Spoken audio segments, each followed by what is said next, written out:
I always thought I was one of the lucky ones. You know those rare couples you see still holding hands after years, laughing in the supermarket, dancing in the kitchen like teenagers? That was us. Or at least, that's what I believed. My name is Lily. I met Ethan 10 years ago at a bookstore in Portland. He reached for the same copy of Catcher in the Rye. We both smiled awkwardly. And just like that, it started. He had this calm, grounding energy, like he could silence the storm in my mind with a look. I was 27, full of hope, and completely unprepared for the kind of love that would consume me. We got married years later in a quiet ceremony by the lake. He wore a navy blue suit.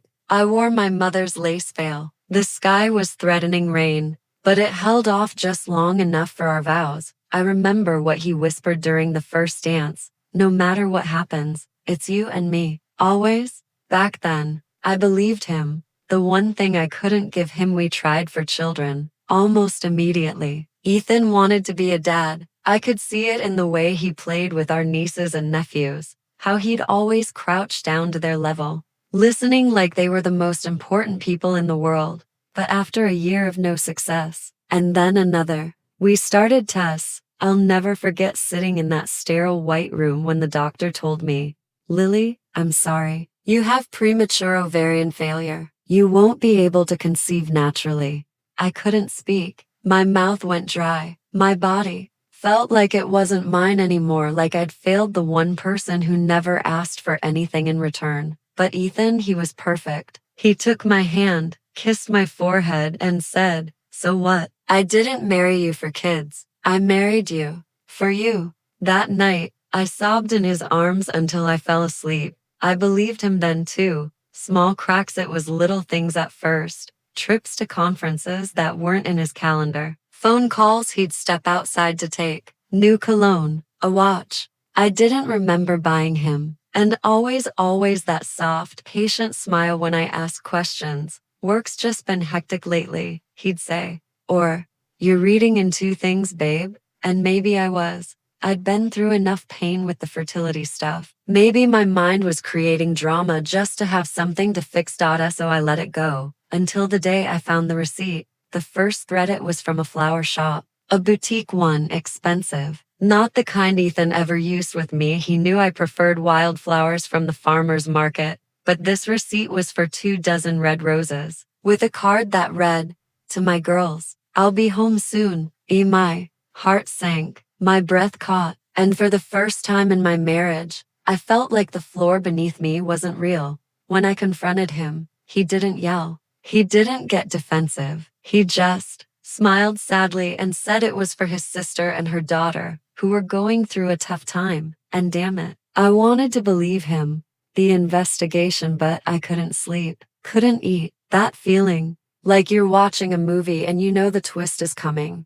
but you can't stop it. It lived in my chest day and night. So I did something I never thought I'd do. I hired a private investigator. Her name was Erin. Discreet, professional, and blunt. I gave her Ethan's travel schedule, the address of his work conferences, and within a week, she had something, photos of Ethan in a small town 3 hours away, coming out of a charming little house, with a woman and a little girl. She looked about 5, dark curls, his nose, and they called him Daddy. I couldn't breathe. He stared at those photos until my eyes burned. I wanted to scream, to collapse, to vomit, to erase the last decade of my life. I didn't tell him. Not yet. I needed more. I needed to see it. So I made a plan. I applied for a part-time cleaning job in that same town. Waited for an opening near that house. Told Ethan I was going to visit my cousin for a few days.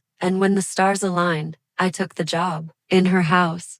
Inside her lived. Her name was Claire. She was warm, polite, maybe a few years younger than me. She introduced me as the new help to her daughter Ellie. And my God, Ellie, she had Ethan's laugh, his dimples, the way she said, "Look at me," and waited for approval. It was him, all over again. Claire chatted with me about her husband Ethan, who worked out of town a lot but came home on weekends. She showed me photos on the fridge, family portraits, vacations, birthdays.